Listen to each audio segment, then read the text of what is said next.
Pumping the brakes on divorce or go ahead and finalize this separation? I don't know what to do. Context. Both roughly 40 years old, 2 kids elementary age, housed in the suburbs, typical suburban family. About 6 months ago, my wife came to me and said, I want a divorce. No chance of reconciliation, no doubt in her mind. But peaceful, and I'll be fair, it was peaceful, it was respectful. There was no infidelity, there wasn't even much tension or drama to it. To be blunt, I think we've both been unhappy a long time. Long list of, you don't do this, countered by, well, you don't do that. We both contributed to the problems. It just wasn't working. So she came up with a plan and I agreed to it.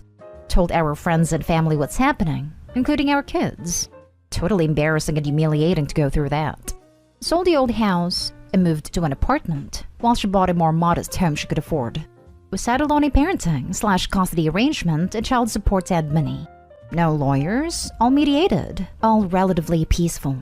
I have the kids about a third of the time, mostly weekends, because I work full-time in an office while she works part-time from home and has unlimited flexibility.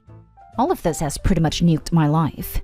I feel shame around everyone I know, like it's a reflection on me and what I didn't do right.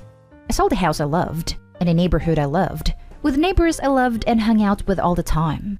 I radically downsized my life in a moving process, trashed tons of old memorabilia and collectibles, some of which I regret. But knowing I would move to an apartment, I didn't feel like I could or should take much with me. I was sad to let go of so much along the way. But I've built a new, clean, simple lifestyle and I really like where I am now. The changes to her life? Not so great. Single mom and she's got custody 2/3 of the time because of her job situation. I pay fairly healthy child support payments because I was the breadwinner, but it still sets her up for tight finances. She's frustrated with how much work the kids are. I think she forgets that I did all the cooking. She barely knows how. A lot of the housework, and was the main financial provider. She has very little free time now. And her place is a mess, still living out of boxes and suitcases. She's also very angry that I've moved on cleanly and simply and resettled so quickly. And now she wants to work on things, see if we can reconcile. We have the draft of the final separation agreement. We just haven't signed it yet. The state we live in requires one of those live apart and wait 12 months things before a divorce can be final. On the one hand, that's my wife, the mother of my children. Of course I still love her, but I also acknowledge the old problems haven't been addressed at all. I see no evidence things have changed, only an acknowledgement that she wants to. But how does that even work when I'm living apart and we spend no time together? But in fairness, she didn't cross any boundaries like cheating or spending a ton of stupid money. She didn't trash me behind my back. All that to say, no red lines were crossed for me. On the other hand, a life I enjoyed has been nuked. I've moved away from a place I loved and let go of things I didn't want to. Shouldn't have had to. She created this mess entirely because she skipped over the part where you can get marriage counseling and moved straight on to giving up on us. She had some trauma during COVID and how that impacted her life, but our marriage was outside of that. I think she projected a lot of non-related problems in her life into the marriage. She is asked to go to counseling and kinda started to get into some of the things we could work on. But she seems to gloss over the parts where she's nuked a life I enjoyed. Acts like I can just move into her new place and it's no big deal. But let's definitely focus on how we both got us into this mess. I just have a hard time accepting that premise. We both made our marriage less than ideal, but only one of us totally ruined our situation. We were just about to sign the final separation paperwork. I'm not sure if I still should. Feels like I'm slamming a door in her face when I'm open to counseling. Yet at the same time, if we can't work things out, it feels like we're at the clock and everything by not signing.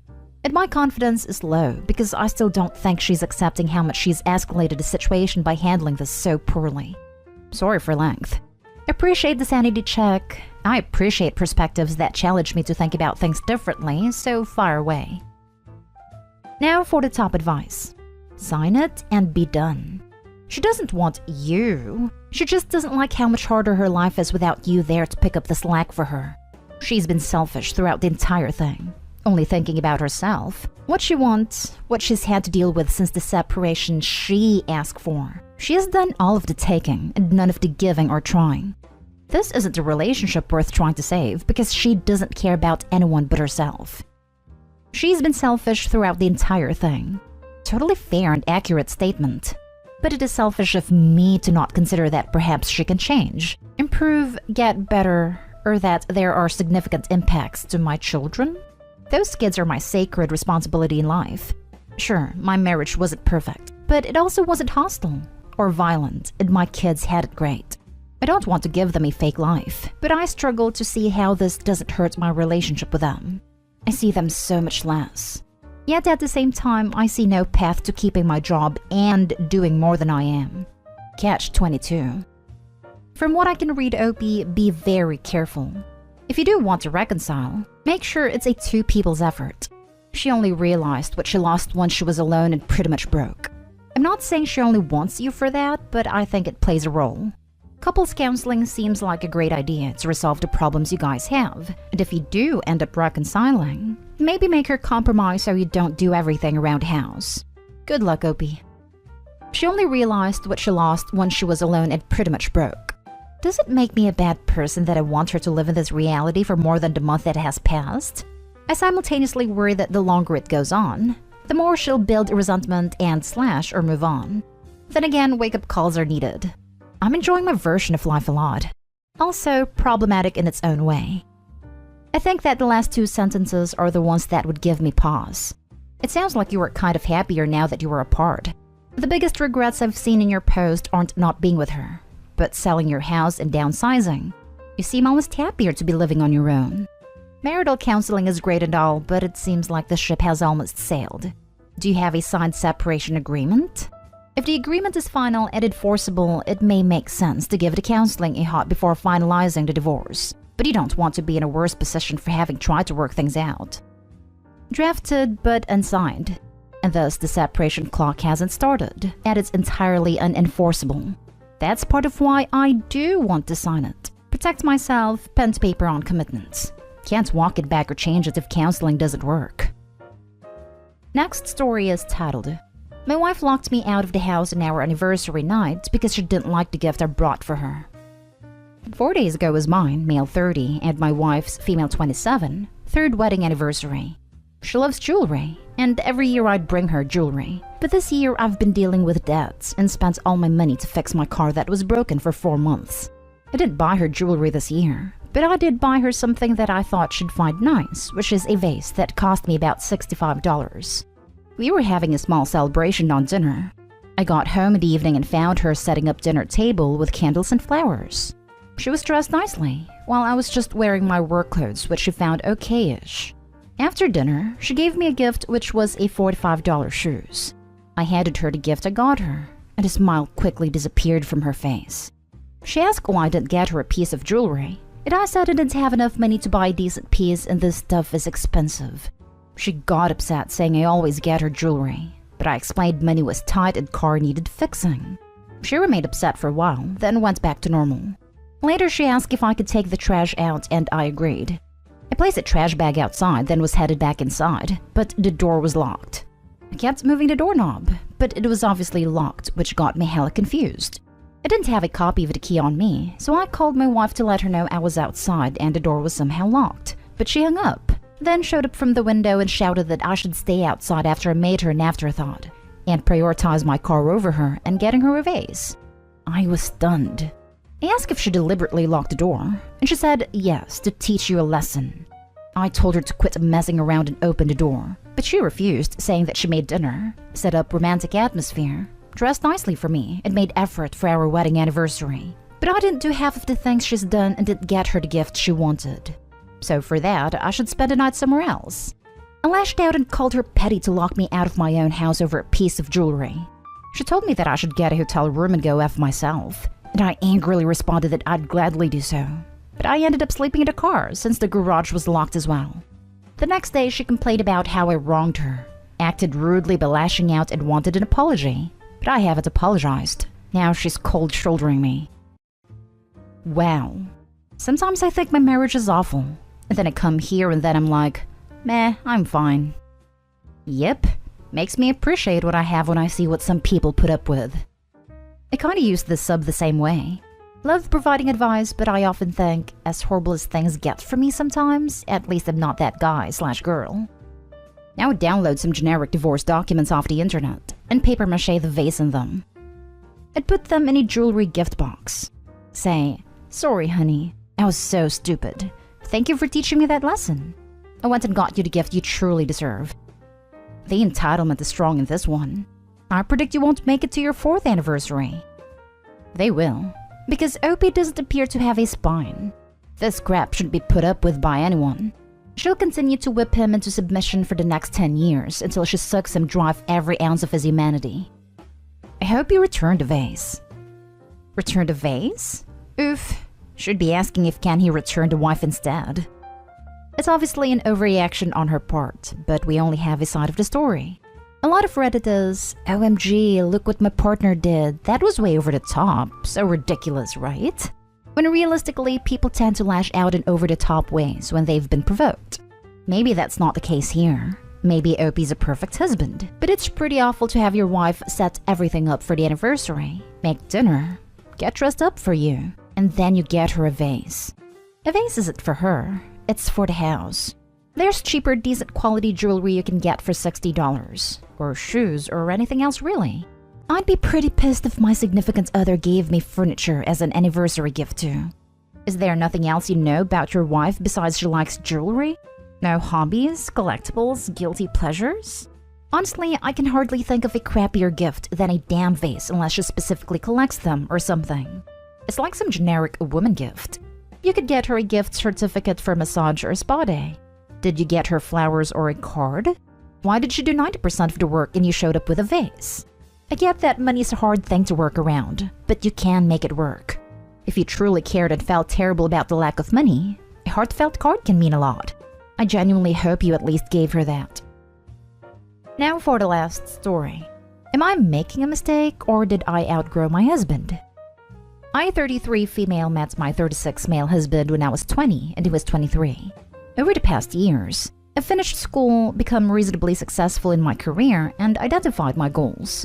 During the same time, he has been in retail management and slowly getting promoted within his company at a store level.